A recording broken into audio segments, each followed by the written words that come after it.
Buenas tardes a todos. Bienvenidos una vez más al espacio de aprendizaje, de actualización, de abordaje de diferentes temáticas desde el programa de teleeducación de la Facultad de Ciencias Médicas y el proyecto de Telesan Honduras. Les saluda Bianca Fletes desde la Facultad de Ciencias Médicas y pues como ustedes pueden observar en la presentación, hoy tendremos el abordaje médico y psicológico de embarazadas víctimas de violencia sexual, impartido pues por el doctor Aaron Paredes, médico residente de tercer año del posgrado de psiquiatría. Pues para no quitarle más tiempo al doctor Paredes, vamos a iniciar esta capacitación y obviamente recordarles que al final pues pueden hacer sus consultas, sus dudas o irlas escribiendo en el chat de la reunión. Doctor, un gusto. Bienvenidos a todos los participantes y puede iniciar su presentación. Sí, muchas gracias.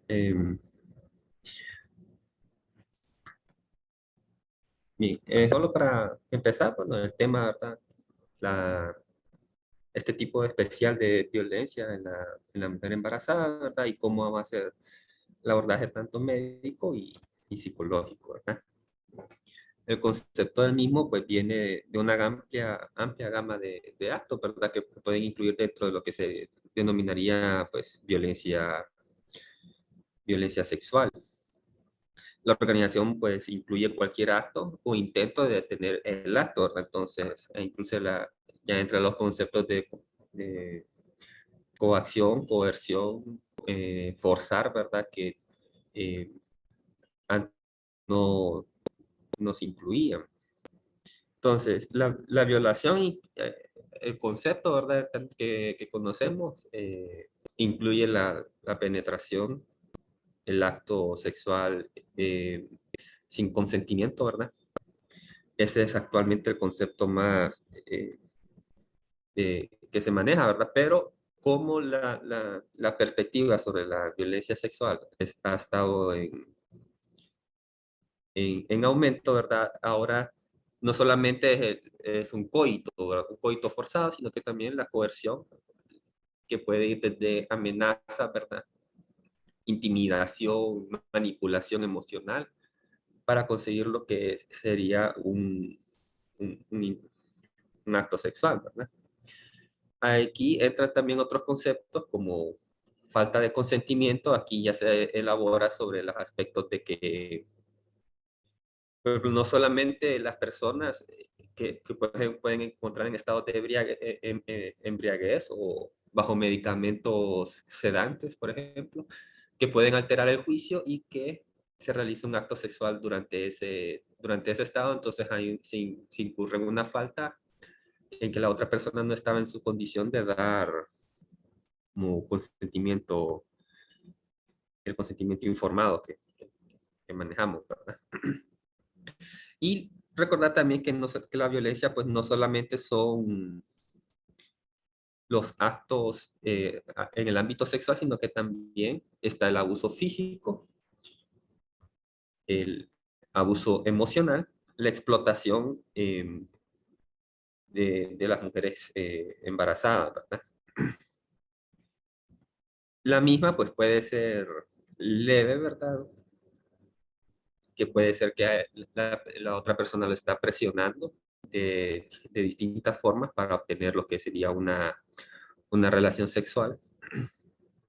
En la moderada ya hay eh, elementos de que se está forzando a través de fuerza física, por ejemplo, amenazas otro tipo de amenazas emocionales que incurren en que la persona se vea eh, que tenga que acceder a la fuerza pero ya bajo intimidación para obtener, que la pareja obtenga la relación sexual y pues se verá y ya es el concepto pues de violación, el uso de la fuerza para conseguir un intercurso sexual, ¿verdad? Epidemiología de esta situación pues eh, me sorprendió que es como más común de lo que se pensaba, ¿verdad? Incluso cuando lo estaba discutiendo surge la duda de que cómo es posible que esto ocurra durante el embarazo, ¿verdad? Pero ya viendo la epidemiología, vemos que es relativamente grupal, más frecuente de lo que en particular yo esperaba cuando investigué el tema. Este es un metaanálisis de múltiples estudios epidemiológicos alrededor del mundo. En este, pues, la prevalencia agrupada que encontraron fue de 0.31, o sea, más o menos 30% de todas las mujeres embarazadas en algún momento han sufrido abuso sexual, ¿verdad? Esto a nivel mundial. Es mayor en países en vías de desarrollo, o sea, el nuestro, ¿verdad? Que tendríamos intervalos más altos. Casi una de cada 3 mujeres prácticamente ha sido víctima de algún tipo de violencia sexual durante su embarazo, ¿verdad?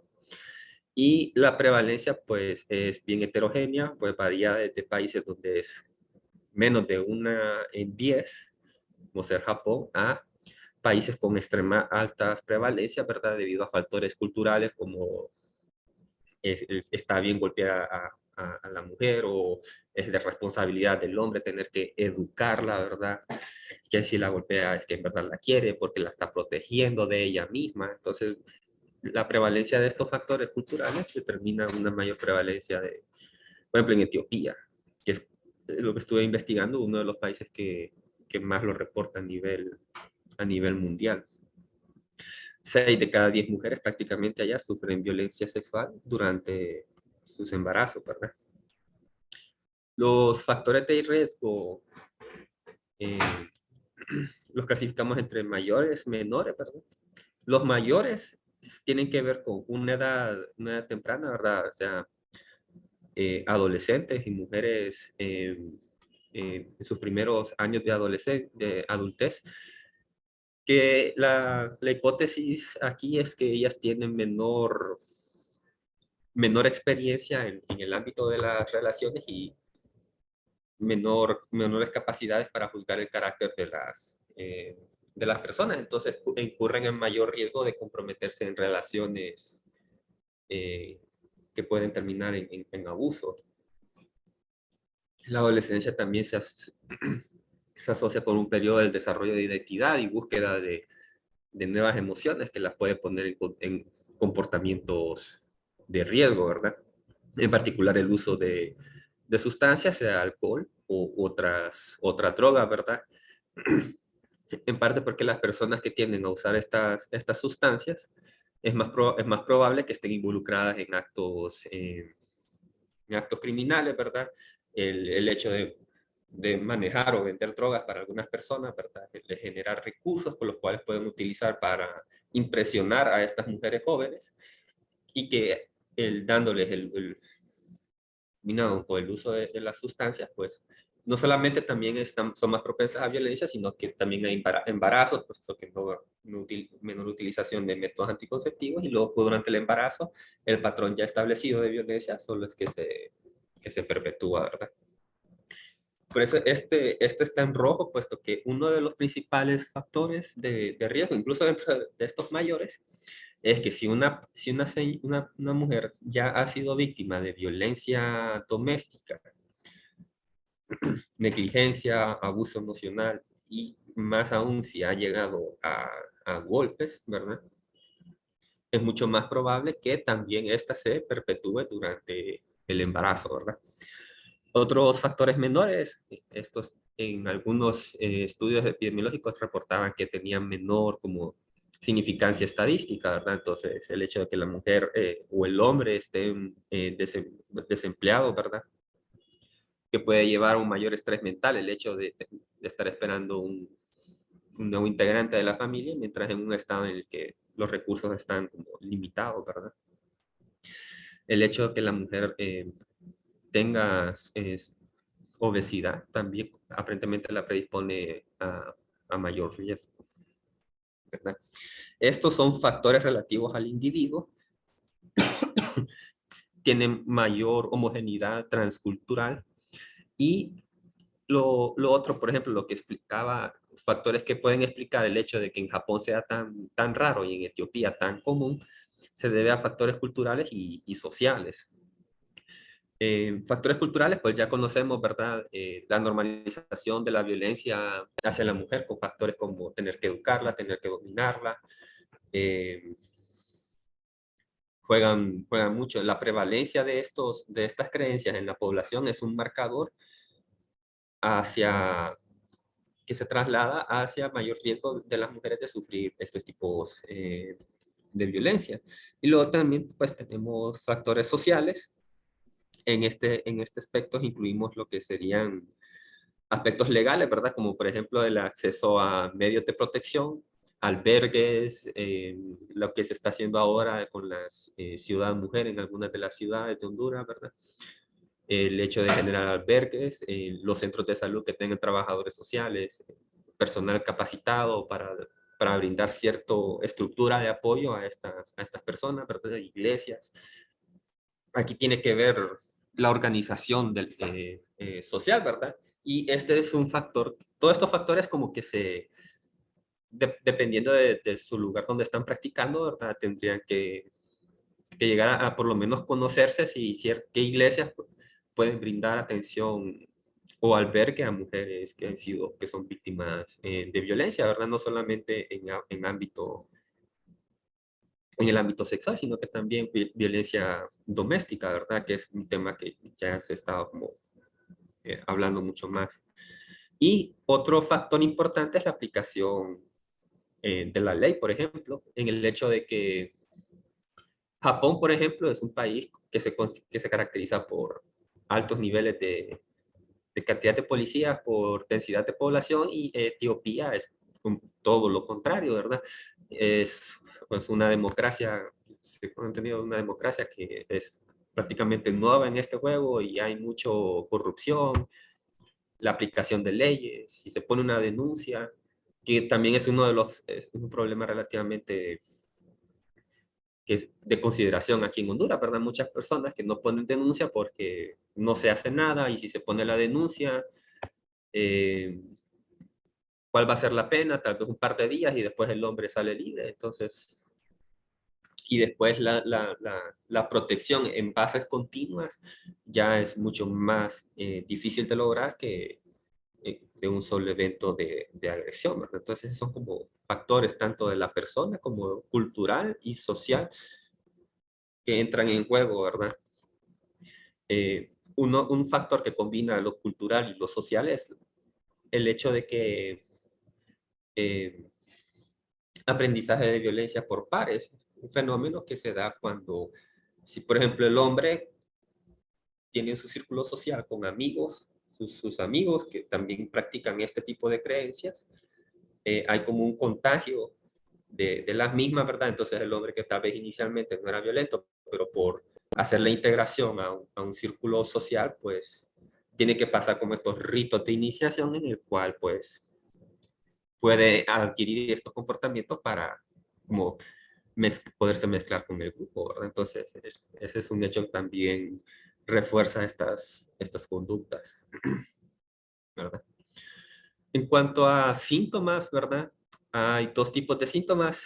Podríamos decir síntomas de las consecuencias y otros síntomas inespecíficos. En esta diapositiva lo que estos investigadores intentaron ver es la asociación entre los síntomas menores del embarazo, porque per se el embarazo no es una patología, ¿verdad?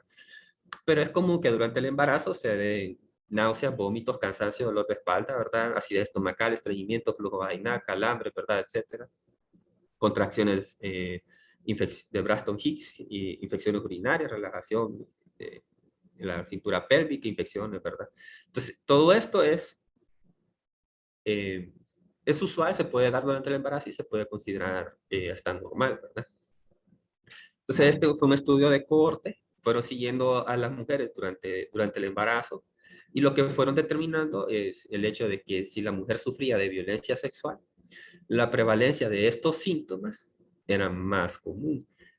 Y no solamente eso, sino que el hecho de que en particular había una relación dosis-respuesta a mayor violencia sexual, Mayor duración de estos síntomas, mayor probabilidad creciente de informarlos durante mayor tiempo, mayor intensidad y informar hasta más de 8 síntomas a la vez. Entonces esto ya nos puede dar como nuestro primer indicio. Una mujer que se está quejando de muchos síntomas, como los síntomas normales del embarazo, pero que están ocurriendo demasiados. eh, el OR aquí estaría diciendo que por lo menos una mujer que sufre de violencia sexual es 3 veces más probable que reporte este patrón de síntomas, ¿verdad? Entonces eso ya nos puede ir dando como nuestras primeras alarmas, ¿verdad? De que tal vez hay algo que está generando este estrés y que esto pues hace mayor sensibilidad al dolor y a los síntomas, ¿verdad? Luego, propiamente, ¿verdad? Hay ciertos comportamientos que vamos a ver en la mujer, pero que lo vamos a ver ya con la parte de tamizaje, y síntomas que se pueden relacionar, ¿verdad? De forma indirecta también es a través de las complicaciones que puede estar sufriendo esta mujer, ¿verdad? Durante su embarazo, de que sean complicaciones médicas o psiquiátricas, ¿verdad? Ya que es muy probable que ella también ya venga de un abuso doméstico anterior, ¿verdad? Entonces es como un estrés que se ha perpetuado, ¿verdad? Que solo es que se pasa a este segundo punto, ¿verdad? El hecho de poder de detectar síntomas de trastorno de estrés postraumático, ¿verdad? En una mujer embarazada que tienen relación con la violencia que puede sufrir por su pareja íntima, que en este caso, no lo mencioné en la parte de epidemiología, la mayor parte, al igual que con los casos de violaciones, ¿verdad? La mayor parte de la violencia sexual hacia la mujer es por su pareja íntima, y en menor medida por violaciones por desconocidos, ¿verdad? Entonces aquí podemos encontrar trastorno de estrés postraumático, pesadillas, reviviscencias, memorias intrusivas, vívidas del acto traumático, con evitación, ¿verdad? Y eh, mucho miedo, trastorno de ansiedad, ¿verdad? Nos encontrar diferentes tipos de trastornos de ansiedad, ataques de pánico, depresión, que puede ser desde depresión crónica hasta episodios depresivos recurrentes de diferente gravedad, con o sin ideación suicida y hasta a veces hasta homicida, ¿verdad? Cuando la persona es como que llega a un punto de recibir tanta violencia que puede empezar a contemplar la idea de vengarse. Trastornos alimentarios, bulimia, atracones. Yo diría que lo más común que he visto son trastornos por atracones, que como mecanismo de afrontamiento ante la ansiedad da por comer, comer, comer. Más común propiamente que la anorexia. Trastornos de somatización y trastornos de dolor crónico. Aquí lo más común van a ser estos de arriba, trastornos de ansiedad, depresión. De los alimentarios, trastornos por atracones y trastorno de estrés postraumático, que se relaciona causalmente con el hecho de con el antecedente de haber recibido violencia, ¿verdad? Esto en el ámbito psiquiátrico, ¿verdad? Y en el ámbito médico hay otras complicaciones, ¿verdad? Dolor pélvico, enfermedad de transmisión sexual, amenazas de aborto, o incluso hay una asociación débil con partos prematuros, mayor incidencia de infecciones urinarias, y algo que sería como muy evidente, ¿verdad? De que ha habido acto sexual forzado serían los traumas en el área genital, ¿verdad? De carros vaginales, de carros anales, ¿verdad?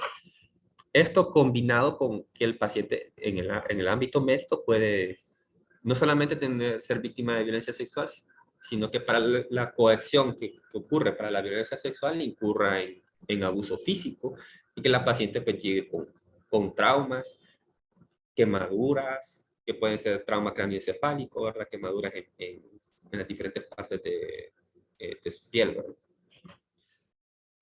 Y esto también se va a asociar en el ámbito social, en escalas que se han aplicado, con menor calidad de vida de la mujer, mayor insatisfacción.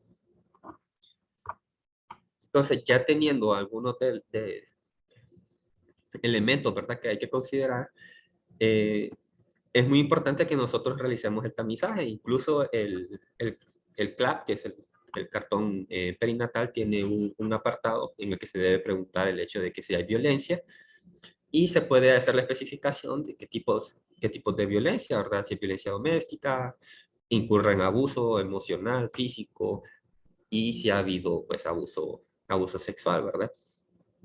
Esto, como tiene ciertos elementos tabú, ¿verdad?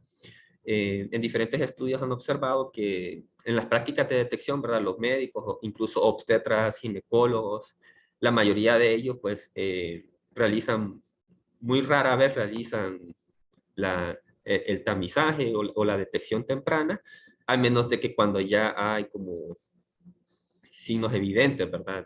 Llegar en la atención a este tipo de pacientes que dicen que se golpeó con la puerta. Es muy, casi imposible, ¿verdad? Entonces, este apartado de aquí es bien importante, hacer el énfasis en que nosotros tenemos que hacer estos pasos de tamizaje, ¿verdad? Hacer una revisión de la historia médica, y en particular buscar signos de violencia íntima por la pareja, ¿verdad? Eh, cuál ha sido el patrón de las heridas anteriores, ¿verdad? Historia de abuso o asaltos, visitas repetidas, síntomas inespecíficos o síndromes funcionales, ¿verdad? Como el dolor crónico pélvico, dolor de cabeza, vaginitis, vaginismos, síndrome de colon irritable, ¿verdad? Historias de depresión, abuso de sustancias, ansiedad e intentos suicidas nos hace también pensar que esta paciente ha sido víctima de adversidades psicosociales, por lo menos, ¿verdad? Entonces eso ya debe ir como disparando nuestro sentido de alarma, ¿verdad? Luego hacer una revisión médica y de la historia, ¿verdad? Y los factores relacionados con el embarazo, si fue un embarazo no planeado, si se siente infeliz por el hecho de estar embarazada, ¿verdad?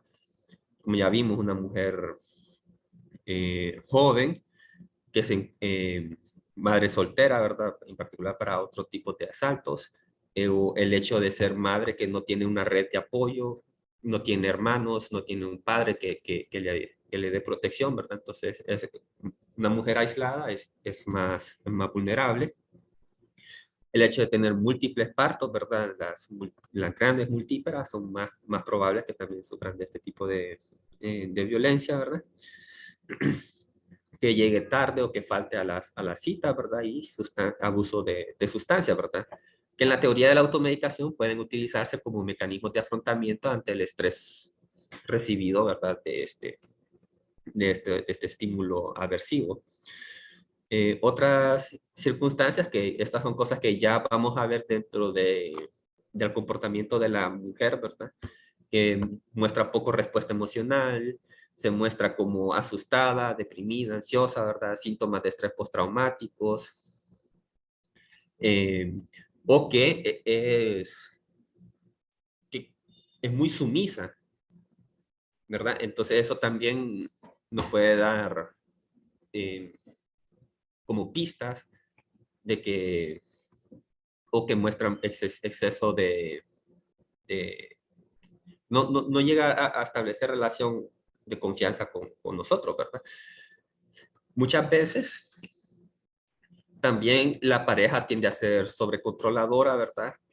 Va a estar ahí haciendo solicitudes, haciendo preguntas, respondiendo las preguntas por la paciente, ¿verdad? En lugar de dejar que ella hable, siendo hostil, e incluso poniendo demanda, ¿verdad? No deja del lado de la paciente, ¿verdad?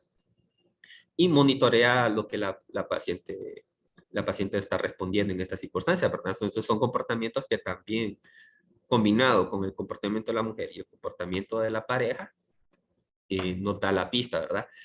Si la pareja está presente, entonces no vamos a hacer el paso 5, ¿verdad? Que sería preguntar directamente, ¿verdad? Sí. Esto hay que intentar hacerlo en un momento que tal vez la pareja se le dice que tiene que ir a pagar una forma o sacar un medicamento, y tal vez en un momento solo con la paciente hacer la pregunta de forma directa, ¿verdad?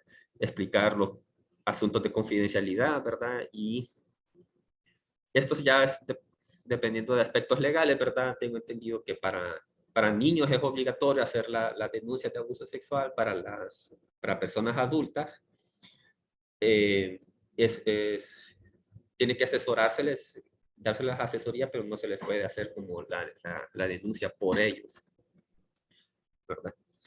Luego, pues, pueden hacer llenado de cuestionarios, ¿verdad? Eso también puede facilitar el hecho de que ella lo llene previo a la consulta y no lo tenga que verbalizar en el momento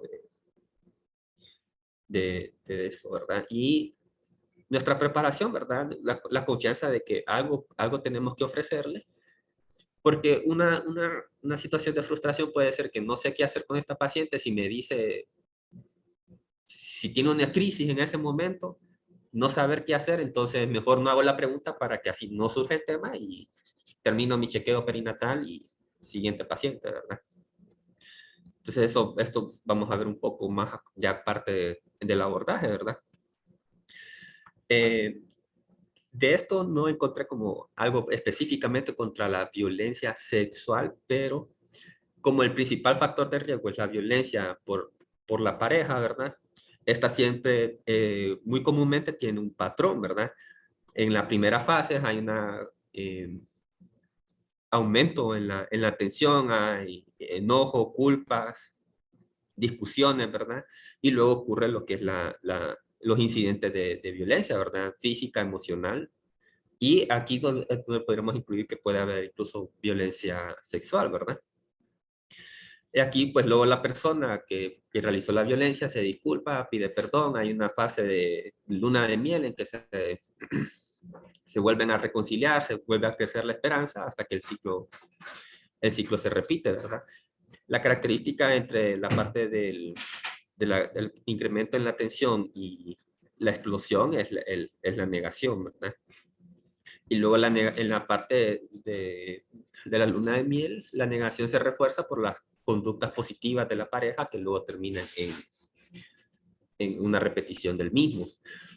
Cuando hablamos de hombres que son violentos contra sus mujeres, hay que hacer la distinción entre si esta es circunstancial. Las peleas ocurren porque tienen una discusión sobre algún tema en específico, ¿verdad? Y generalmente en estos casos la violencia tiende a ser mutua. La mujer también responde o alza la voz o hay cachetadas.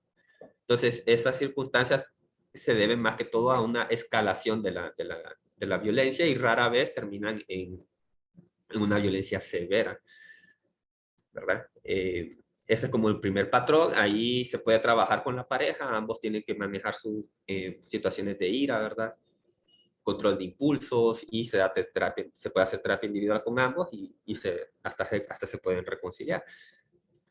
La circunstancia más peligrosa en este tipo de violencia es cuando la violencia es de carácter o de trastorno, está asociada a trastornos de personalidad de la otra persona, ¿verdad?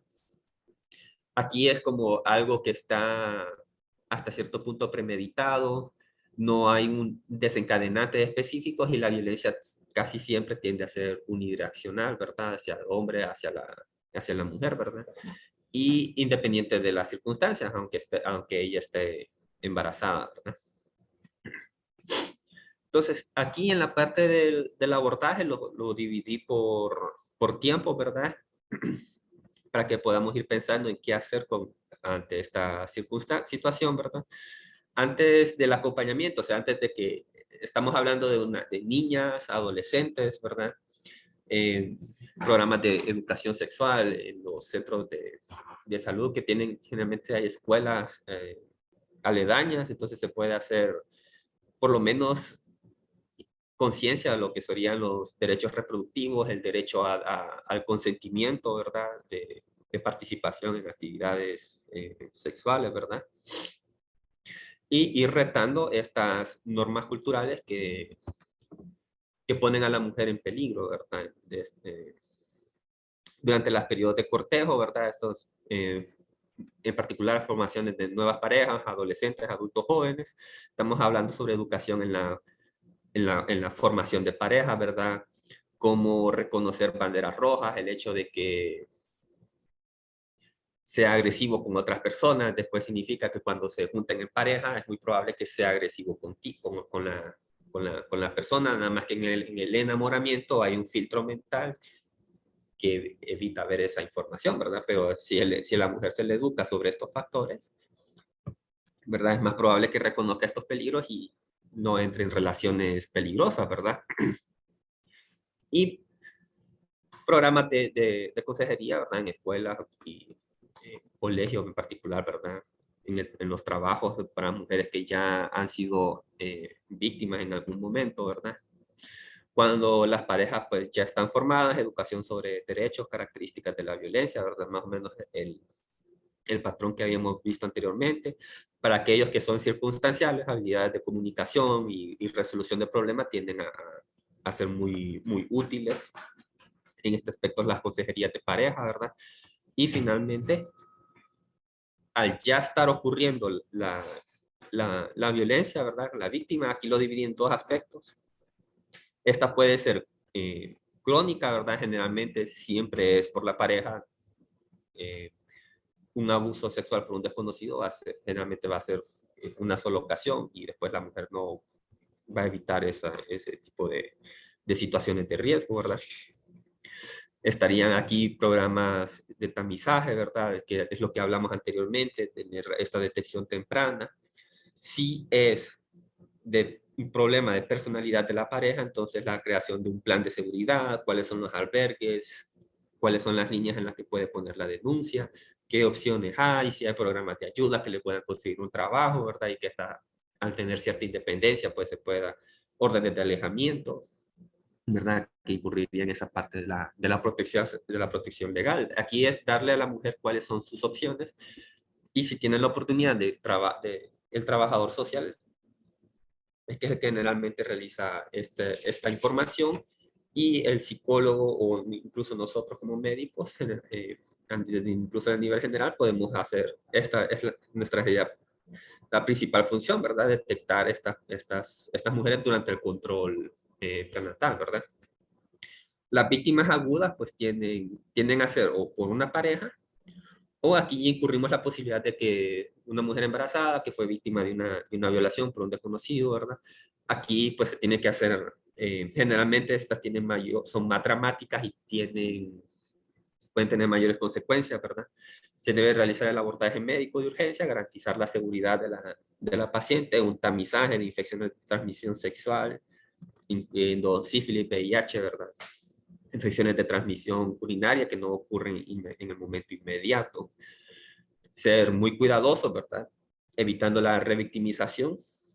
Y es aquí en casos de donde entra la parte de los primeros auxilios psicológicos o la intervención en crisis. Y muy importante, el seguimiento que se le va a dar a esta paciente, ¿verdad? Y para ambas, me remontaría a la diapositiva donde estaban las complicaciones, ¿verdad? El primer paso es diagnosticarlas y luego, pues, sin diagnóstico no hay tratamiento, entonces el poder reconocerla, ¿verdad? Que tiene un estrés postraumático, que tiene una eh, vaginosis a repetición con un colon irritable que no mejora a pesar de las medidas, ¿verdad? Entonces, combinarlo con el abordaje de esta situación, ¿verdad? Y ya sé que ya queda poco tiempo, pero solo quiero hablar un poco de lo que serían los primeros auxilios psicológicos, la intervención en crisis, ¿verdad? Para que no nos quedemos sin esta herramienta, no es algo que es extremadamente complicado, ¿verdad? Pero que es algo que podemos hacer en estas pacientes que están en esos momentos de crisis, que va más allá de la parte puramente médica, ¿verdad? De ordenar una prueba de VIH y ver que no hay una amenaza de aborto en ese momento, ¿verdad? Por ejemplo. Uno es el contacto, ¿verdad? Se invita a hablar a la paciente, tenemos que tener una escucha activa y evitar hacer juicios, ¿verdad? Mostrar interés por comunicarnos con ella. Si hay que ser muy conscientes del tacto, ¿verdad? En particular, si uno es un proveedor hombre que está tratando con una mujer que acaba de pasar por una violación, el hecho de tocarla se puede sentir invadida. Entonces, esto requiere mucha como parte de habilidad humana, solo hay que ver, ¿verdad? y dar un ambiente, ahorita en este aspecto, dar un ambiente de seguridad y de no juicio, ¿verdad? No decirle, ay, ¿por qué andabas en ese lugar peligroso? O sea, casi como que te lo buscaste. Entonces la mujer se va a sentir doblemente revictimizada, ¿verdad? Por el abusador y por el proveedor médico. La examinación de las dimensiones del problema, ¿verdad? Lo que indagar un poco del pasado, ¿verdad? ¿Qué fue lo que pasó? El funcionamiento CASIC, ¿verdad? ¿Qué conductas está tomando? ¿Cuál es el afecto? Eh, triste, ansioso, ¿verdad? Si está teniendo algo somático, un dolor, ¿verdad? O eh, cefalea, por ejemplo, interpersonal. Aquí es quién es su red de apoyo. Y cognitivo o cuáles son los pensamientos, qué piensa al respecto, qué necesidades tiene, ¿verdad? Si queremos hacer más específicos, cómo ha funcionado anteriormente, cómo está funcionando ahora y cómo va a funcionar después, le podemos hacer el apoyo, ¿verdad? Necesidades es la prioridad ya a este punto, ¿verdad? ¿Cuál es la necesidad básica? Si es de protección o de acceso a un albergue, por ejemplo, o porque no quiere regresar al lugar donde fue victimizada, si fue por la pareja, pues a la casa, ¿verdad? Si ella tiene otros hijos, qué opciones hay para también llevarlos al albergue, por ejemplo, ¿verdad? Luego el análisis de solución de problemas, ¿verdad? Preguntar qué es lo que están intentando, ¿verdad? Cuáles son sus opciones y proponer nuevas alternativas, ¿verdad? Y identificar una o más soluciones, ¿verdad? Luego se asiste en la ejecución inmediata de la misma, ¿verdad? Acciones facilitadoras, ¿verdad?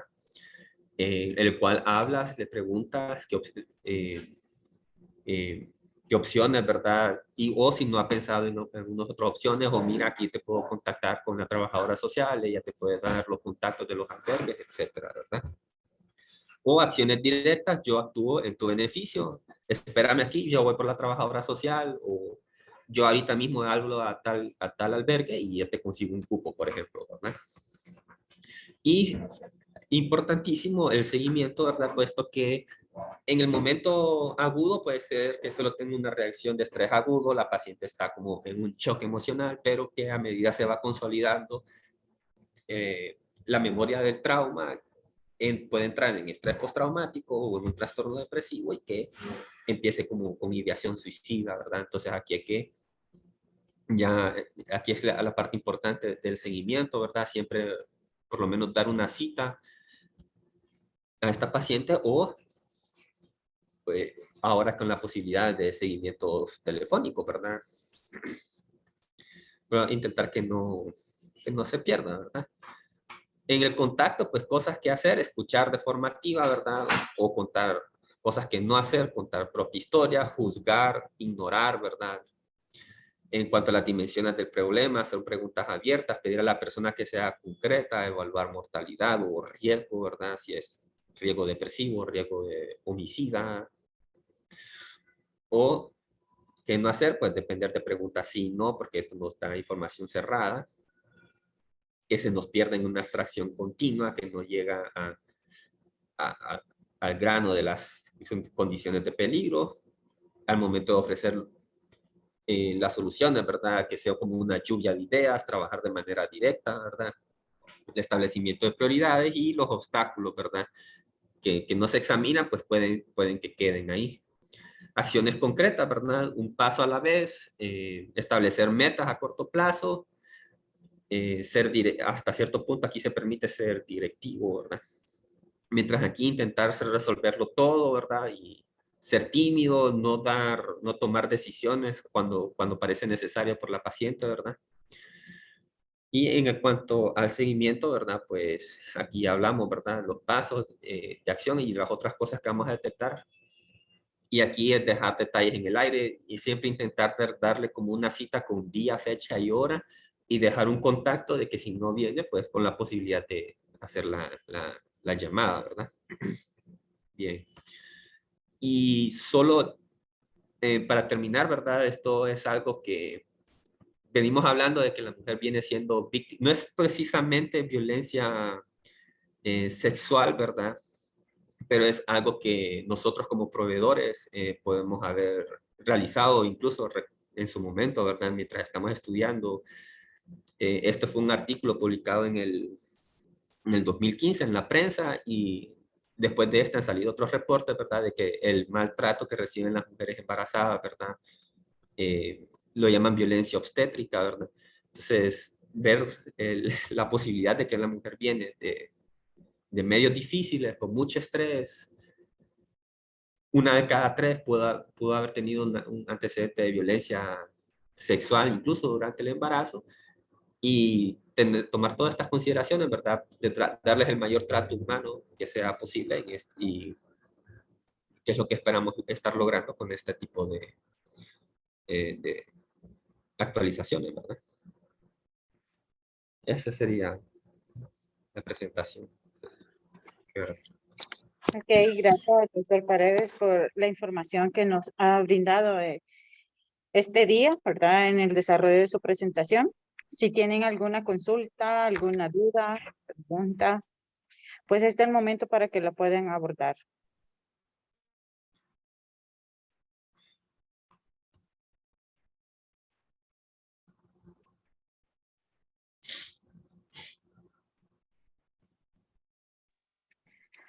Como lo abordamos, doctor Paredes, el abordaje legal, y veíamos, ¿verdad? En el título de la presentación cuando se envió el mensaje, ¿verdad? O se programó esta capacitación, realmente no corresponde al gremio de la salud este abordaje legal, ¿verdad? Pero a veces es bueno conocer cuál es el abordaje o qué es lo que debemos de hacer cuando llega un paciente con violencia sexual, ¿verdad?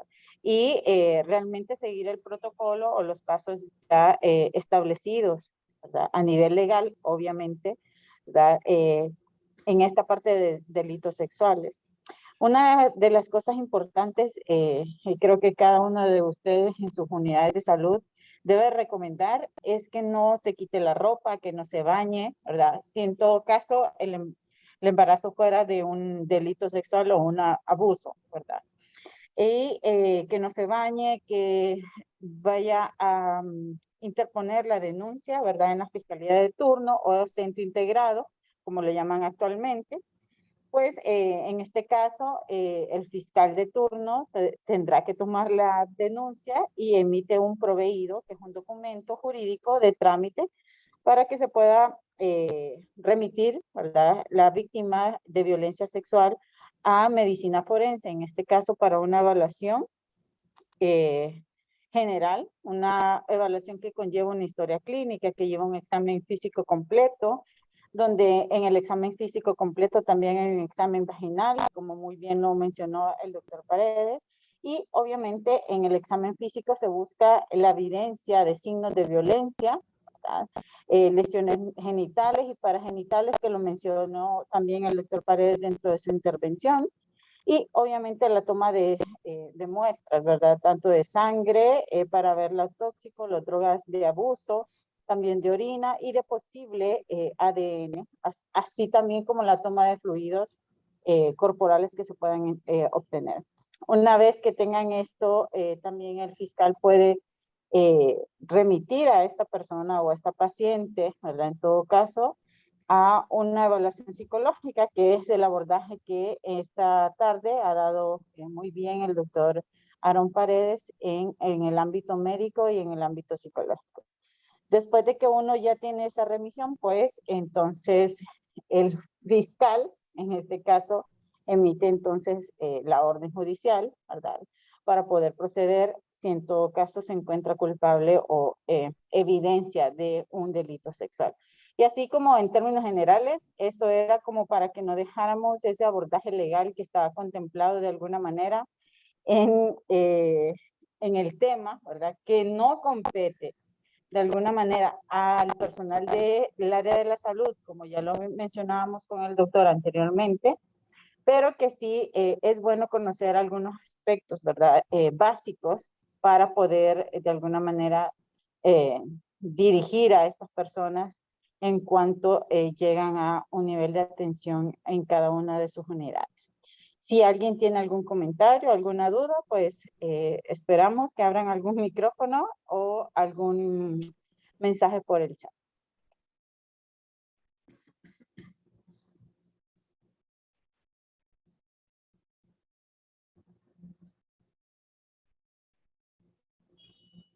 Bueno, creo que quedó o muy claro, ¿verdad? O no entendieron nada, pero nada, espero que haya quedado bien claro.